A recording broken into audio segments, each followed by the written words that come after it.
ተብዬዋ በጧት ነው የወጣችው። ሜላትማ እኔ ጋር መታ ነበር እኮ በጧት። ለምን አክስቴ? ገንዘብ እንደጠየቅሻት ነገረች። እሱንማ አንቺ አይደለሽ እንዴ ያልሽኝ? አዎ ለምን ጠየቀችኝ የሚለው ነገር እያሳሰባት ነው። መጠቀቅ አለብሽ። ማለት ለምን ጠየቀችኝ ያለች ነበር። ታውቂያለሽ እሷ ትንሽ ነገር ነው የሚበቃል። እና ምን ላድርግ አክስቴ? ገንዘቡን ልስጥሽ ምናምን ካለችሽ አይ ከሌለሽ ታዩ በያት። ማለት ለምን እንደዛ ብለሽ ትንሽ አዘንሽላት መምሰል አለብሽ። ከጠረጠረች ይኸውልሽ አለቀልን።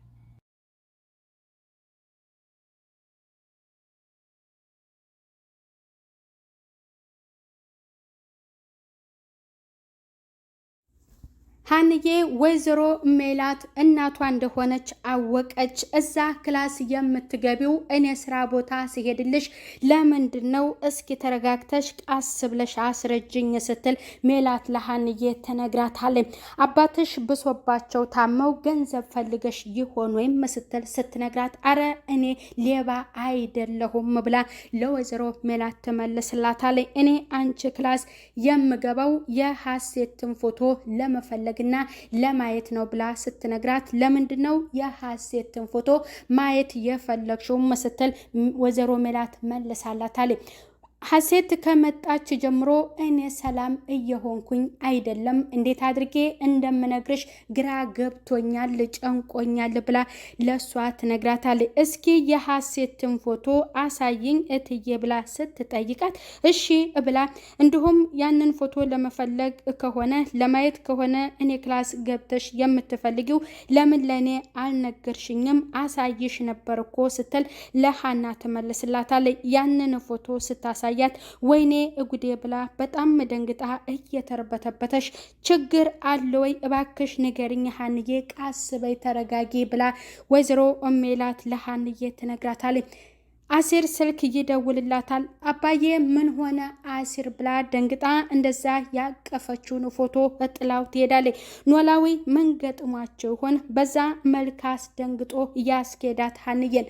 ሰላም ጤና ይስጥልኝ ውድ የተከበራችሁ የዚህ ዩቲዩብ ቻናል ተከታይ የሆናችሁ ቤተሰብ በሙሉ በያላችሁበት ሰላማችሁ ብዝት ትርፍርፍ ይበል። ኖላዊ ድራማ ክፍል 40 ሀንዬ ወደ ስራ ቦታዋ ሄዳ እቤት ማንም የለም ወይ የት ሄደው ነው ብላ ለሀሴት ስትጠይቃት አወድ ብቻዬን ነኝ ማንም የለም ስትልም ተመለስላታለች። ብቻሽን ተቆጣጥረሽዋል ማለት ነው? ቆይ መስቀሌን ለምንድን ነው የወሰሽው? መልሽልኝ ብላ ለሷ ስትመልስላት እውነትሽን ነው ወይ? እርግጠኛ ነሽ ወይም ደግሞ ደረጃሽን እወቂ። ይሄ መስቀል መቼም ቢሆን ለአንቺ አይሆንም ብላ ለሀንዬ ታስጠነቅቃታለች። በጣም ትናደዳለች። ጥላት ትሄዳለች። ወይዘሮ ሜላት ወይዘሮ ባዩሽ ጋር ትሄዳለች። ልጄ እኮ ብር ጠየቀችኝ ባዩሽ፣ እኔ ካንቺ የምደብቀውና የምሸሽገው ነገር የለኝም፣ ምን ብለሽ ትመክሪኛለሽ ብላ ስትነግራት ለምንድን ነው ገና ተደላድላ ሳትቀመጥ ብር ብላ የጠየቀችሽ? ፍየል ከመድረሷ ቅጠል መበጠሷ አሉ ብላ ስትታረትባታለች። ለመሆኑ ገንዘቡን ለምኗ ነው? ምንስ ያህል ነው ብላ ለወይዘሮ ሜላት ስትነግራት የገንዘቡንም መጠንና ለምንም እንደፈለገችው ታስረዳ ዳታሊ እሺ አሁን አንቺ ምን ትኛለሽ ባዩሼ ስትላት ለአሁኑ አትስጫታለሽም፣ እስጫት ለቀጣዩ ግን አጣርተሽና አይተሽ ትሰጫታለሽ ስትል ተነግራታለች። የገንዘቡ መጠን 50,000 መሆኑን ስትነግራት ትንሽ ነው ደግሞ ልጅ ናትም ስትል በጣም እትናደድና 50,000 እንዴት ቀላል ነው ትያለሽ? በጣም እኮ ብዙ ብር ነው ብላ ለወይዘሮ ሜላት ተነግራታለች። ገንዘቡን እንደምትሰጣት ካወቀች በኋላ ወይዘሮ ባዩሽም ወደ ቤቷ ሜላትም ወደ ቤታቸው ለመሄድ ይወስናሉ። መንገድ ላይ ለሀሴት ስልክ ትደውልላትና ብሩን እኮ እንደጠየቅሻት መታ ነገረችኝ፣ እኔ ጋር ነበረች ብላ ለሀሴት ትነግራታለች። ይኸውልሽ ተጠንቅቀሽ ገንዘቡን እንደሰጠችሽ ለኔ ቶሎ ላኪልኝ፣ ደግሞ ከሌለሽ ተዩ በያት ብላ ለሷ ትነግራታለች። እንዴ አክስቴ ይህንን ሀሳብ እኮ ያመጣሽው አንቺ ነሽ ብላ ሀሴት ስትመልስላት አይ መግደርደር ጥሩም ነው ብላ ተመለስላታለች።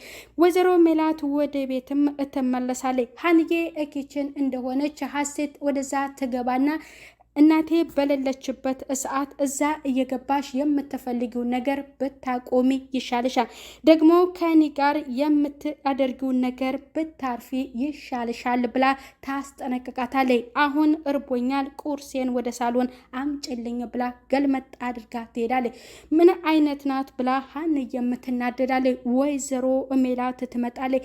ገንዘቡን እሰጥሻለሁ ከጠየቅሽኝ በላይ ደግሞ 20 ሺህ ብር ጨምሬልሻለሁ ብላ ለሀሴት ትነግራታለች። በጣም ደስ ይላትና ይህንን ያክል ገንዘብ እኔ ምን ያደርግልኛል እማዬ እወድሻለሁ ብላ ወይዘሮ ሜላትን ስትነግራት እኔም እወድሻለሁ የኔ ልጅ ብላ ደስ ይላታል። ወይዘሮ ሜላት ግን እሷ ልትበላት ጎጆዋ ናት። ልጇ እያልሆነች በጣም መጥፎ በመጥፎ ጓደኛዋ የተከዳች ወይዘሮ ሜላት ልብሴን ልቀይር ልንጣና ቁርስ አልበላሽም ወይ አብረን እንበላለን ብላ ተነግራታለች።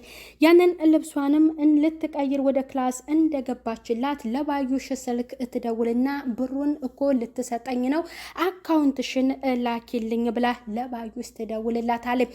ወይዘሮ ባዩሽን ደግሞ ፎቶና መስቀሉን ከዛ ቤት ከኖላዊ ቤት የሰረቀው ልጅ ብሩን ካላመጣችሁ እያለ እየጨቀጨቀና እንዲሁም እያስፈራራው ስለሆነ ያ ልጅ ደግሞ ቶሎ ብለሽ እባክሽ ያንን 50 ሺህ ብር አንጪ እኔ ልጁ ወደዛ ልፋተው በጣም እያስጨነቀኝ ነው ብሎ ለሷ እየነግራታል።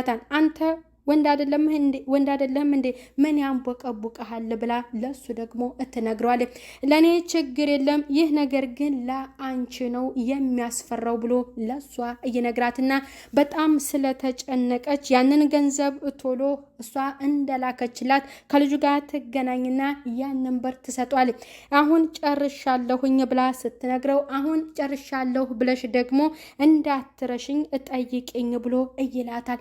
ወይዘሮ ባዩሽ በጣም ተደስታለች። የቀጣይ ስራዋ መቼ ገና ጀመረችውና ምክንያቱም ወይዘሮ ሜላት ላይ የምትፈጽመው አንደኛ በጣም ቅነተኛና የውሸት ጓደኛ አስመሳይ ስለሆነች የውሸት ልጇ ብላ አምና እንድትቀበላትና እሷ አደጋ ላይ እንድትወድቅ ነው እያደረገቻት።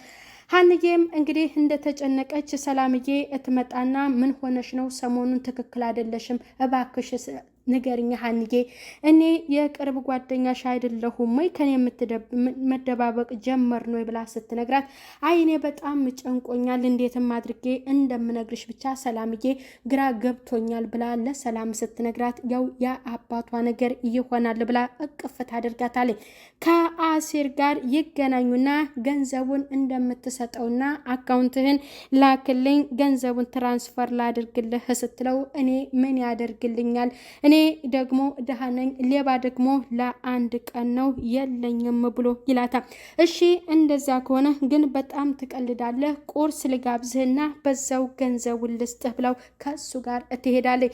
ከዛኛው ጓደኛው ጋር እንደተገናኙ ለኖላዊ የሀንዬ ጓደኛ ገንዘብ እንደሰጠችውምና እኛም የአቅማችንን ማገዝ አለብን ሲለው እንዴ ነው ብሎ ይቀልድበታል። እኛ ከሌለን የለም ነው ከየት እናመጣዋለን ብሎ ለአሲር ይነግራል። በቃ በጉልበታችን ሰርተን ማገዝ አለብን፣ እነሱ እኛን ቀይረውን የለም ወይ ብሎ ለተምቹ ይነግራል።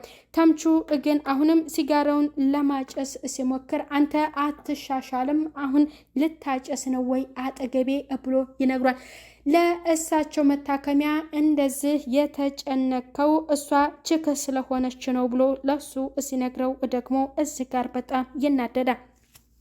ከወይዘሮ አልማዝ ጋር ያንን 50 ሺህ ብር ተቀብሎ ለተምቹ ሊሰጠው እንደተቀጣጠሩ ተምቹን መንገድ ላይ ያገኘውና በተቀጣጠሩት መሰረት ያንን ገንዘብ ይሰጠዋል። ያንን ገንዘብ ከሰጠው በኋላ ተምቹ ለማን ለመስጠት ነው የወሰነው? ለአሲር ነው። አሲር ጋር ሄዶ አሲር በጣም ጨንቆት እየተከዘ እንደተቀመጠ ምን ሆነህ ነው? ያስጨነቀህ ነገር ምንድን ነው ብሎ ይነግሯል። አይ አሁንም የሀንዬ ጓደኛ ለሕክምና የተወሰነ አግዛኛል፣ ግን የጎደለው ደግሞ እኛ መቻል አለብን፣ እሱ ነው ያስጨነቀኝ በማለት ይነግሯል። ፈያው እንዴት ነው አሁን ላይ ብሎ ይጠይቅበታል። አሁን የሆነ ነገር ልሰጥህ ነው ግን ምክንያቱ ከየት መጣ የሚለውን ነገር ካልጠየከኝ ነው ብሎ ለአሲር ይነግሯል። ያንን ገንዘብ ሲሰጠው በጣም ይደነግጥና ከየት ነው ያመጣው? ሰርቀህ ነው አይደለ? ሰርቀህ ከሆነ ካወቅኩት ግን እኔ እናንተ ያበቃልናል፣ እገልሃለሁ ብሎ ይዝትበታል። ያንን ገንዘብ ይዞ አሲር ይሄዳል። ምክንያቱን አልነገረውም። ምክንያቱን ካወቀ ግን በጣም ከባድ ነው የሚደርስበት። ተምቹ ፎቶው እና መስቀሉ መጥፋቱንም አሲር የሚያውቀው ጉዳይ የለም። 200 ሺህ ብር ከሞላ ኖላዊ ሕክምና መጀመር እንዳለባቸው ነው የሚያውቀው። ከሰል እየተሸከመ የተወሰነ ገንዘብ አጠራቅሟል። እሱ እንደዛ ተጨንቆ የሚሰራው ስራ ለራሱ ለግሉ የሚያውለው ሳይሆን ለእሳቸው ለሕክምና የሚሆን ገንዘብ ለማገዝ ነው። ተምቹም እንግዲህ እንዴት አድርጎ ከዛ ቤት ፎቶውን ሰርቆ ወስዶ ለእነሱ ሰጥቷቸው መልሶ ገንዘቡን እንዴት ሊሰጥና ሊመልስላቸው ቻለ? ያኛውም ልጅ ሁለተኛ አጠገቤ እንዳትደርስ ገንዘብክን ተቀብለህኛል ብሎ ነግሮታል። ወይዘሮ አልማዝም ብትሆንም እንደዚህ ብዙ ስራ አሰርቻለሁ እንደገና ደግሞ እንዳትረሽኝም ብሎ እሱ ነግሯታል። እኔ መቼ ረስቼ አውቃለሁም ብላ መልሳለታለች። ወይዘሮ ሜላት በመጨረሻ ሀንዬን ክላሷ ትጠራትና እኔ ሲሄድ ክላሴ የምትገቢውና የምትፈልጊው ነገር ምንድን ነው? አባትሽ በጠና ታሞባቸው ገንዘብ ፈልገሽ ነው ወይ? በግልጽ ንገሪኝ ብላ ለሀንዬ ስትነግራት እኔ ሌባ አይደለሁም፣ ለመስረቅ አይደለም ክላስሽ የምገባው እትዬ፣ እኔ ሀሴት ከመጣች ጀምሮ ጨንቆኛል፣ የማየው ነገር ግራ ገብቶኛል፣ እንዴት አድርጌ እንደምነግርሽም ጨንቆኛል ብላ ትነግራታለች። እኔ አንቺ ክላስ የምገባው የሀሴትን ፎቶ ፍለጋ ነው እንጂ ሌላ ነገር አይደለም ብላ ስትነግራት ያንን ፎቶ አሳይኝ ሀሴትን ብላ ትነግራታለች። ያንን ፎቶ ስታሳያት ወይኔ ጉዴ ብላ በጣም ደንግጣ እየተረበተበተች ስልክ ይደወልላትና አሲር ሲደውልላት አባዬ ምን ሆኖ ነው አሲር ብላ ያንን ፎቶ ጥላው ትሄዳለች። ምን ሆና ነው ልጅቷ ብላ ወይዘሮ ሜላትም በጣም ደንግጣለች። ያንን ፎቶ ስትፈልግም ሀሴት ትደርሳባታለች። እንደገና ወይዘሮ ሜላ ተስራ ስትመለስ ደርሳባታለች እና ሀሴት ያለችኝ ለካ እውነቷን ነው፣ እየሰረቅሽ ነው፣ ሌባ ነሽ ብላ ለሀንዬ ነግራት ነበር። እትዬ እኔ ሌባ አይደለሁም ልሰርቅ አይደለም ብላ ከሷ ክላስ ወጥታ ነበር። በመጨረሻም ያን የልጅነቷ ፎቶዋን የሀንዬ ሰጥታታለች። ሀሴት እንደወሰደችው ታውቋል። ወይዘሮ ሜላት እንግዲህ ጥላቶቿን መለየት አለባት። ሀንዬ ትክክለኛ ልጇ ናት። በጣም ደንግጣለች። ኖላዊ ምን ገጥሟቸው ይሆን ሀንዬን እንደዛ አስደንግጧት የሄደው? ያንን ደግሞ በቀጣይ ክፍል የምናየው ይሆናል። ቤተሰብ በያላችሁበት ሰላም ቆዩ። ለዚህ ዩቲዩብ ቻናል አዲስ የሆናችሁ ቤተሰብ